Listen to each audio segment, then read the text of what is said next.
Olá, pessoal. Boa noite. Vamos fazer aqui rapidinho nossa correção do simulado. Boa noite, bom dia, boa tarde para a hora que vocês virem esse pequeno vídeo. Boa noite, Bruna. Boa noite, Christian. Boa noite, Israel. Boa noite, Lidiane. Boa noite, Luciana. Boa noite, Wallace. Esse vídeo é feito para vocês e por vocês, tá bom? Então, eu vou corrigir aqui o nosso primeiro simulado, que é uma forma, através de vídeo, sob demanda, uma forma de atingir vocês aí na hora do cafezinho, na hora do ônibus, e a gente poder fazer essa proximidade com mais constância, mais vezes, e a gente fazer essa mentoria de várias formas possíveis, tá bom? Então vamos lá. Como vocês já sabem, mas não custa lembrar, meu nome é Camila, tá? Então bora. Como a gente vai fazer duas certificações ao mesmo tempo, a gente vai dividir. Primeiro a gente vai fazer IA 900 e aí, ou paralelamente, ou depois que a gente terminar, a gente faz o AZ 900. Fica a escolha de vocês, tá bom? Mas aqui eu vou dar prosseguimento ao nosso simulado de AI 900. Essa prova é dividida em 5 conhecimentos, ou 5 matérias, tá bom? A primeira é descrever inteligência artificial, as cargas de trabalho. E eu vou colocar elas aqui, ó. Eu vou apontar para elas aqui, ó. Então eu preciso identificar qual é a carga de trabalho de inteligência artificial que eu posso usar nesse caso de uso e fazer as considerações sobre elas, tá? A outra matéria é princípios fundamentais de machine learning no Azure, tá? Então, é bom a gente ter isso, por quê? Porque eu posso fazer um caderno, certo? Eu pego meu caderninho, divido em 5 matérias e a primeira matéria que a gente vai fazer, como que vai chamar? Vai chamar inteligência artificial, tá bom? Depois, a próxima matéria vai ser machine learning. Não precisa ser muito grande, não. A gente vai saber que aquilo está testando os conhecimentos de descrever fundamentos, princípios fundamentais de machine learning. Depois é processamento de linguagem natural. É tudo aquilo ali que envolver o processamento de linguagem natural, speech. Tem várias coisinhas aí que a gente vai ver quais são as ferramentas do Azure que vai ajudar a gente a analisar sentimento. Tem muita coisa, tá? Tradução, tem muita coisa. Depois, a terceira matéria que a gente vai estudar é visão computacional. Quais são as cargas de trabalho que tem na visão computacional que a Azure disponibiliza, tá? Quais são as características? Então, no seu caderno, separa uma matéria para visão computacional. Combinado? Então a gente já falou de uma matéria para inteligência artificial. Assim, ó, se eu pegar um caderninho de 100 folhas ou um bloco de notas, separa aí 10 folhas para cada um. Combinado? Ou eu acho que dá, tá? Umas 5 folhas frente e verso para cada matéria, para a gente ir anotando os pontos fortes para essa certificação, tá bom? Aquele assim que é para aquele futuro próximo, a gente vai colocando as palavrinhas-chave lá. A última matéria que a gente vai estudar é sobre inteligência artificial conversacional, que é a nossa OpenAI, tá? Então, quais são os casos de uso, quais são os serviços para a inteligência artificial conversacional que tem no Azure. Então, vai ser bem assim, fundamentos, assim, trabalhar como técnico. O que existe no Azure que eu já posso fazer para resolver tal problema e eu posso usar a inteligência artificial que tem no Azure. Como que ela funciona? Qual é a carga de trabalho que eu posso indicar, recomendar, tá? Também vamos falar sobre IA responsável, também faz parte dessa certificação. Faz parte da certificação o OpenAI, que eu já falei aqui, e um pouquinho, uma pincelada de IA generativa, tá? Então vamos junto.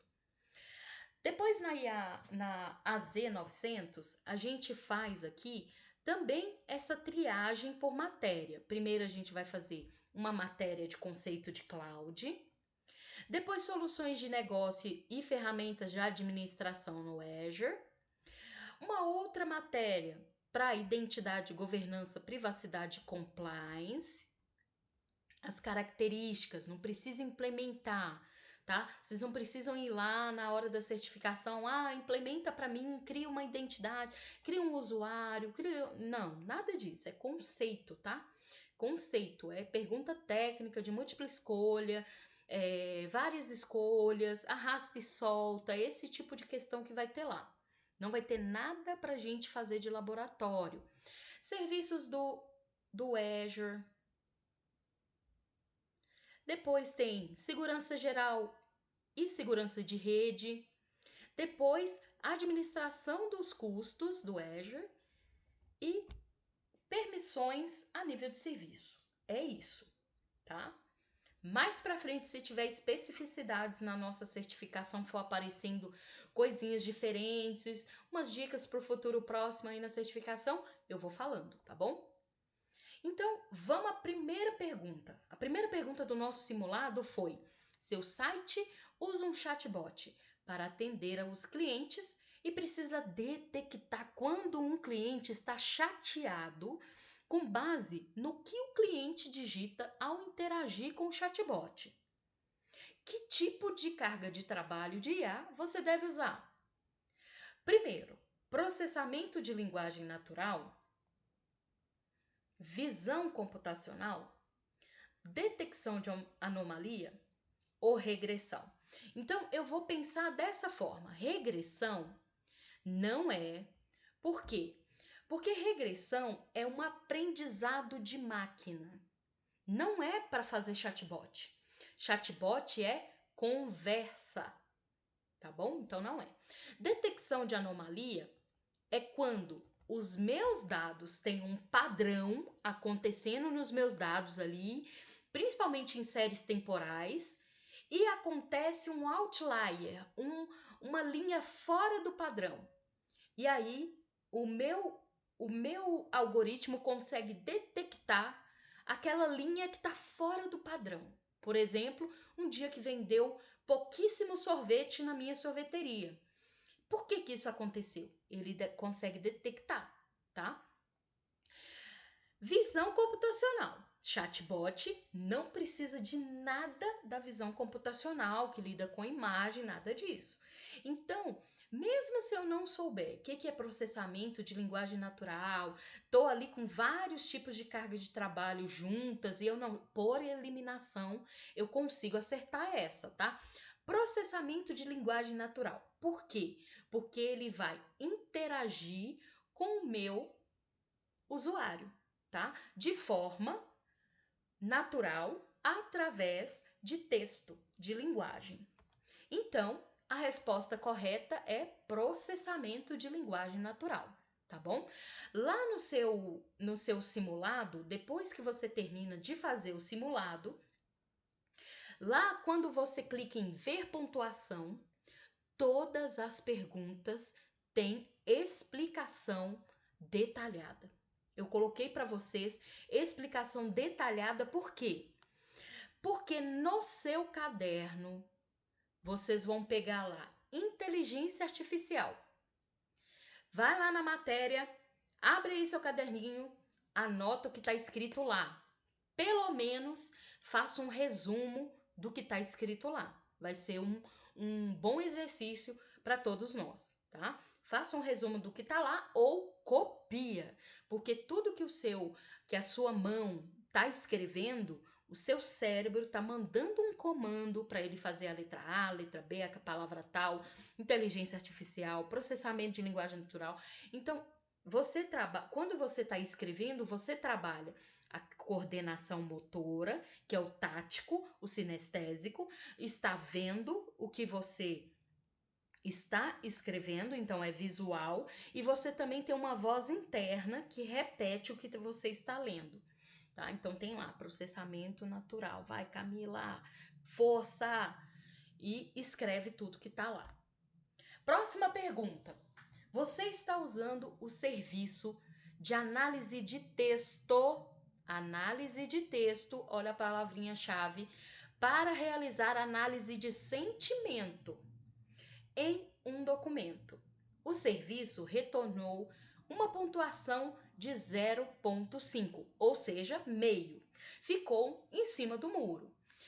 O que esta pontuação indica sobre o sentimento do documento? Então, quer dizer, por exemplo, vai lá no meu Instagram, tem vários comentários e eu pego um comentário e jogo no meu serviço, no serviço de análise de texto.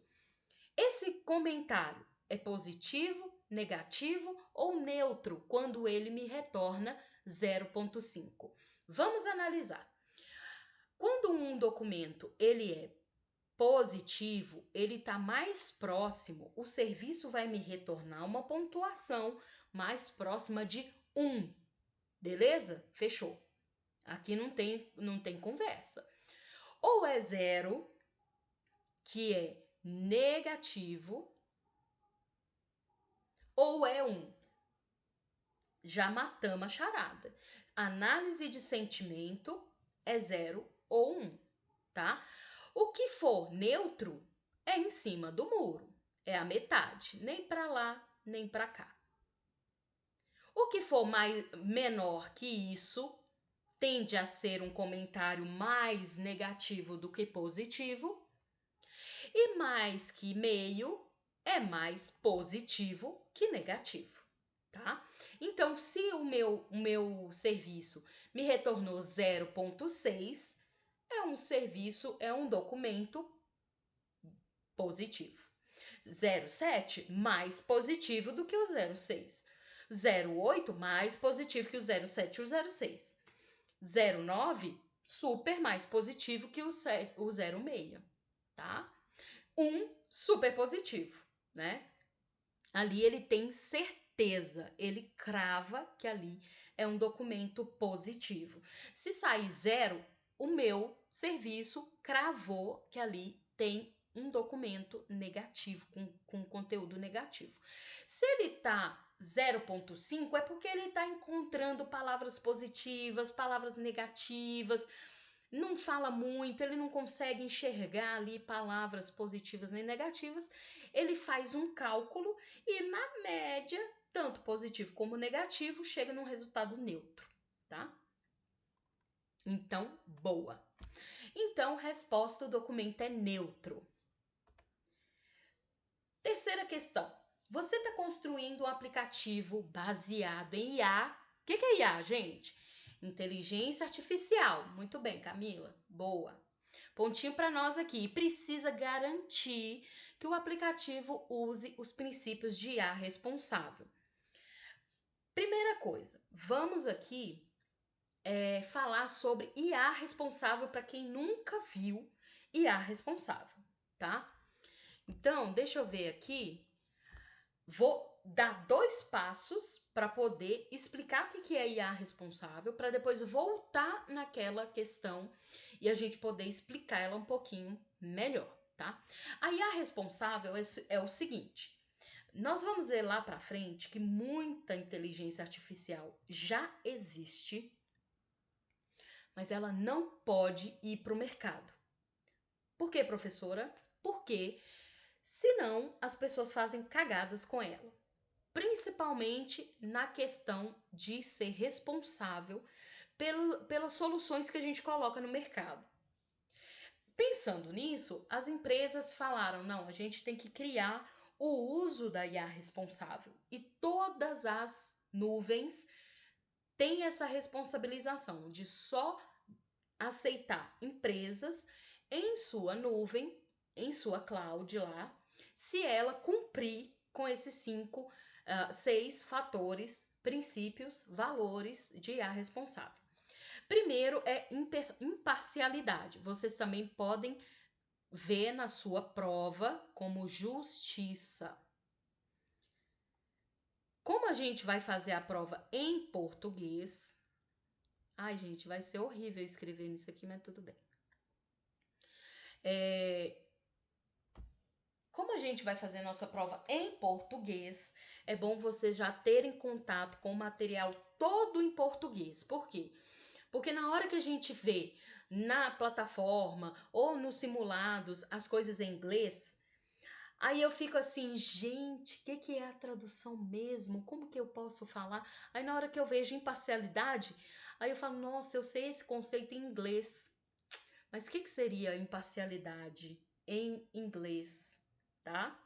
Então, vamos já transferir o nosso conhecimento de IA 900, de inteligência artificial, todo para já o português, porque vocês vão fazer a prova em português. Eu acredito nisso, né? Porque ó, haja pressão para, além de fazer uma prova de conhecimento técnico, ter ainda avaliado o nosso conhecimento técnico em inglês na mesma prova. Ninguém merece, né, gente? Misericórdia.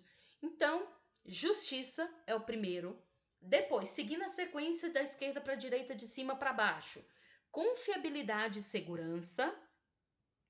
Então, justiça. Os sistemas de IA devem tratar todas as pessoas de maneira imparcial. Não pode, por exemplo, uma inteligência artificial ter um algoritmo que ela classifica pobre e rico para poder escolher dar um empréstimo ou não. Ou se ela vai ali pegar ali se a pessoa é negra. Ou se ela é judaica, né? Tem a religião judaica, eu vou dar um empréstimo para ela. Não posso usar esse tipo de algoritmo para poder identificar informações sensíveis e pessoais, tá bom? Os sistemas devem tratar todas as pessoas de forma imparcial. Depois, confiabilidade. Os sistemas de IA devem ser executados de forma confiável e segura. Tem que fazer teste, tem que fazer validação, tem que ter robustez, tem que ter sistema de segurança. Depois, privacidade e segurança. Deve ser seguro e respeitar a privacidade. Até aí tudo bem, né? Inclusão. Deve capacitar e envolver todas as pessoas. Transparência. Deve ser compreensíveis. Tem que expor. Eu tenho que saber, o meu usuário tem que saber o que ele está expondo. O que expondo não. O que ele está sendo exposto.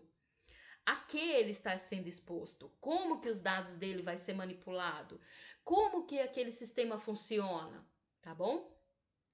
Responsabilização por último. As pessoas devem assumir a responsabilidade por sistemas de IA que ela constrói. Então, ela tem que ser responsável por tudo que ela constrói, inclusive criando sistemas para poder identificar a vulnerabilidade, para buscar a responsabilização, para poder acompanhar toda a construção, criando ali sistemas e grupos dentro dos desenvolvedores e todas as partes envolvidas. Sabendo disso, vamos lá. Quais são os 2 princípios que você quer seguir? Aqui tem 4 questões, mas tem 2 princípios embutidos nessas 4 questões e eu quero saber quais 2 princípios que foram mencionados entre as 4, tá? Só 2 vai ter princípios de IA responsável. Primeira, implemente uma metodologia ágil de desenvolvimento de software. Princípio de IA não quer saber se você vai fazer com cascata, com incremental, com metodologia ágil, se é Scrum, se é Kanban, se é XP, se é não sei o que, se você vai fazer passo a passo, se você vai pedir seu vizinho, a metodologia que você quiser, não importa. Estabeleça um comitê de governança de risco que inclua membros da equipe jurídica, membros da equipe de gestão de risco e um responsável pela privacidade. Olha lá, responsabilização. Então, olha, você está construindo um aplicativo baseado em IA? Constrói a sua governança de risco. Traga os membros da equipe jurídica, traz os membros da gestão de risco e traz pessoas ligadas à privacidade para te ajudar. Por quê? Porque você precisa garantir segurança, confiabilidade, privacidade e segurança, transparência, inclusão, justiça. Você precisa incluir tudo isso na sua arquitetura do algoritmo ou de um aplicativo baseado em IA, tá? Então, essa aqui, ok. Segundo, aqui é a terceira, implemente um processo de validação do modelo de IA como parte do processo de revisão do software. Como eu disse lá anteriormente, confiabilidade e segurança, tá? Isso aí é safety. Privacidade e segurança, isso é security, tá? Então, implementa um processo de validação. Valida, testa, experimenta, faz teste de invasão, faz teste, aqueles pen tester, faz lá injeção sempre. Vai fazer uma IA conversacional? Faz injeção de prompt, faz dar errado. Tem uma tabela, o SQL, faz injeção de SQL para testar como que seu aplicativo está funcionando, tá? Revisão de processo de validação, revisar seu software é super importante, tá? Isso aqui entra no princípio confiabilidade e segurança, tá?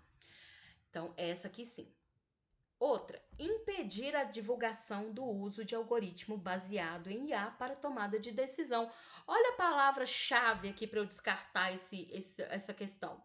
Impedir a divulgação. Eu não tenho que ser transparente?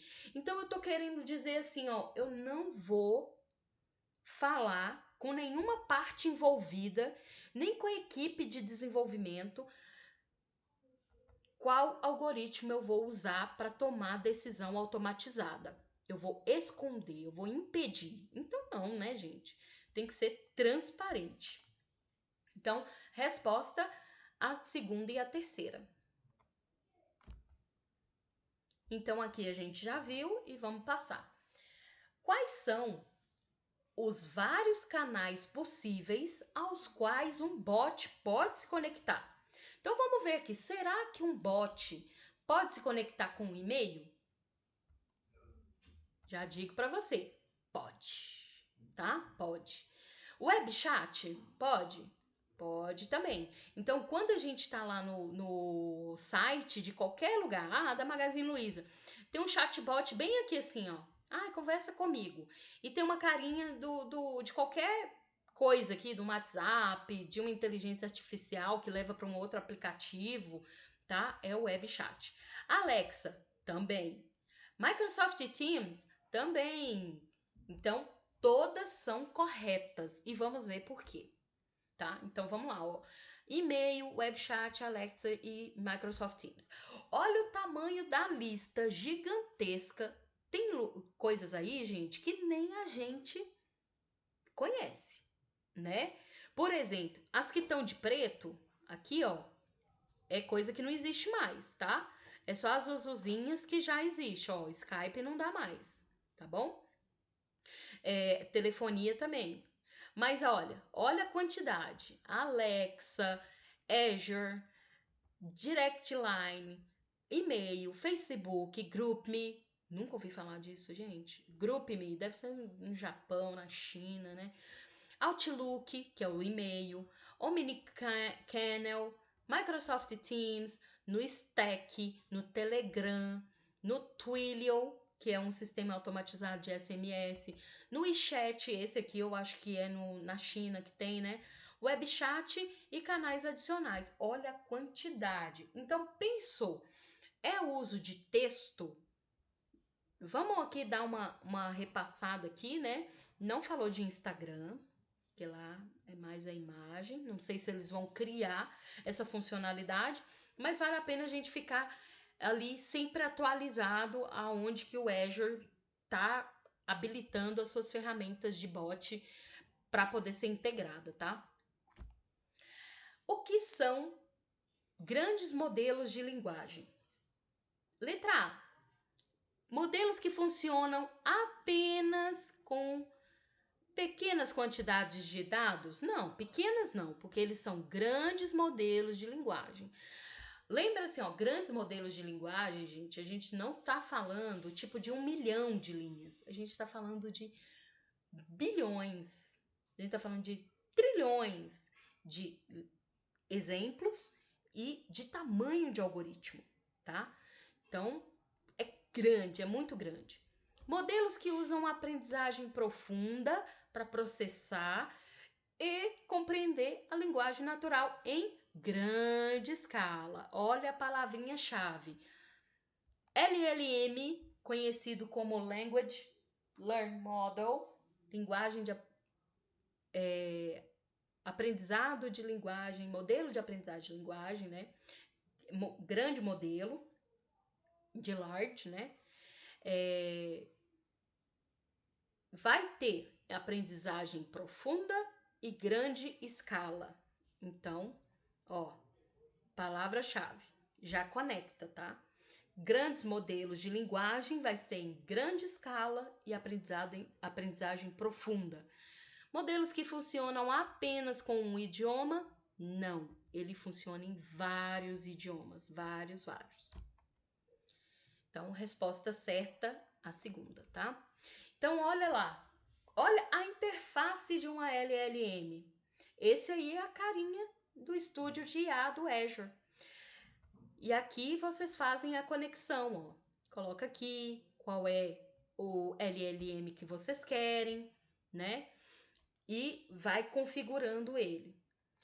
O que é importante saber no LLM? Que vai ter vários parâmetros para a gente poder manipular, principalmente falando em OpenAI, que principalmente quando você é técnico, você precisa saber, porque ele altera o seu bot, que são eles: temperatura. A temperatura a gente vai ver lá na frente. Na minha prova caiu e eu não soube responder. Depois que eu fui lá e busquei conhecimento, fui lá ver porque nos meus simulados não tinha, falando sobre OpenAI, e aí eu fui buscar saber conhecimento e tô colocando para vocês aqui agora, tá? Para vocês não errarem. Me perguntaram sobre temperatura no OpenAI, tá? O que significaria quando a temperatura fosse tal? E aí eu vou explicar para vocês. Também presence penalty. O que seria essa presença penalty? Seria o valor que controla o comportamento do modelo em relação a frases repetidas. Então, ele fica com padrão 0. Se você quiser aumentar menos 2 para negativos ou 2 para positivo, você consegue controlar esse comportamento dele de não ficar escrevendo várias frases repetidas e sendo repetitivo demais, tá? Depois o frequency penalty. Esse aqui ele controla em relação à geração de frases incomuns. Então ele vai também controlar essa questão de ficar falando frases ali que não tem muito a ver ou são muito frequentes na mesma conversa, tá? Como que é isso? Olha lá. Na minha interface do Azure, bem rapidinho, para um futuro próximo, o que eu quero destacar aqui é somente isso. Teste da Vinci 003. Você está chamando o OpenAI, tá bom? Olha aqui, ó, ChatGPT. Por que Da Vinci? Porque é o nome do algoritmo. Pronto. Como que, ó, já acertou mais uma. Como que chama o algoritmo do OpenAI? Da Vinci. Da Vinci, tá bom? Aqui é a explicação do que eu queria pontuar com vocês. Presta atenção. Fica aqui comigo. Tá quase acabando. Qual temperatura de amostragem usar? Olha o padrão que vai vir no seu Azure lá no estúdio. Padrão 1. Vai vir assim, ó, padrão 1. Só que você pode mudar ele entre 0 e 2. Beleza? Até aqui tá acompanhando? Tá acompanhando, né, gente? 1. E eu posso mudar ele do 0 até o 2. Se eu for do 1 até o 2, são valores mais altos. O que significa? Que o meu modelo corre mais risco, tá? Ele corre bem mais risco. Risco de quê? De quê, hein, Bruna? Hein, Christian? Israel, Lidiane, Luciano, eu tô fazendo a chamada, hein? Wallace, risco de quê? O que meu modelo corre risco? De alucinar. Sabe aquela coisa assim de, gente, eu perguntei a ele uma coisa, ele me respondeu uma coisa nada a ver. Ou o meu usuário perguntou a ele como ele pode usar produtos de higiene para fazer um veneno, para fazer uma bomba caseira, e ele começar a responder. Poxa, é contra o princípio responsável de IA, gente. Não pode. O seu bot só pode fazer aquilo que você programou ele para fazer. Então, se você, por exemplo, coloca lá 0.9, ó, ficou, o seu padrão é 1. Então, quer dizer, o seu aplicativo, ele já está padronizado para ser criativo. Então, ele já está te dando um padrão criativo. Presta atenção para mudar esse parâmetro no seu bot, tá? E 0, o que vai ser? Vai ser aquela resposta mais bem definida, by the book, tá? Sempre ali dentro do padrãozinho que você deixou, treinou ele para responder, tá? Você colocou lá um manual do banco para ele poder responder perguntas ali, interagir com o usuário, e daqui a pouco você colocou, esqueceu, colocou 1, deixou lá o padrão. Ele vai dar aquela colorida, vai facilitar o entendimento, ele vai ser bem criativo. Não, eu quero 2, quero arrasar, né? Deixar ele bem power, assim. Nossa, ele vai dar umas alucinadas, então presta atenção. Então, esgotado esse assunto, a gente volta nele num futuro próximo. Depois, presence penalty. Esse aqui vai variar de -2 a 2. Pronto? Primeira coisa. Então, vamos diferenciar os parâmetros de temperatura. Temperatura vai de 0 a 2. Esse aqui, penalty, lembra do penalty do gol, hein? Vai para o negativo. E a temperatura não vai para o negativo, tá? É 0 até 2. O penalty, presence penalty, os valores positivos penalizam novos tokens, que é as palavras, que aparecerem no texto, com muita presença ali, aumentando a possibilidade do modelo apresentar novos tópicos. Então ele vai falar sobre outras coisas. Você pede para falar sobre Linux, ele não só vai te dar uma definição de Linux, como ele vai te falar ali um pouco da história, um pouco dos comandos, um pouco do gerenciamento que você pode fazer com Linux e por aí vai. São novos tópicos, ele vai incrementando aquilo que você quer saber, tá? Frequency penalty, ele também é do negativo para o positivo, variando 2, tá? Então é 2 para menos, 2 para mais, 2 negativo, 2 positivo, é o limite dele, e ele vai penalizar com base na frequência existente no texto de novos tokens. Então, ele vai falando, vai escrevendo, ele começa a penalizar, dependendo da sua pontuação que você coloca ali, vai penalizar mais aqueles tokens quando eles já existiram na conversa. Então ele vai trocar, ele vai fazer sinônimos, ele vai substituir as palavras para poder não trazer os mesmos tokens, que token significa palavras, tá? Diminuindo assim a probabilidade do modelo repetir a mesma linha na íntegra. Beleza? E assim a gente fechou essa primeira parte do nosso simulado. Espero que tenham gostado e já vai sair aí a segunda parte do nosso simulado, a correção, tá bom? Não deixem de assistir, não deixem de fazer os simulados, porque a sua certificação depende disso.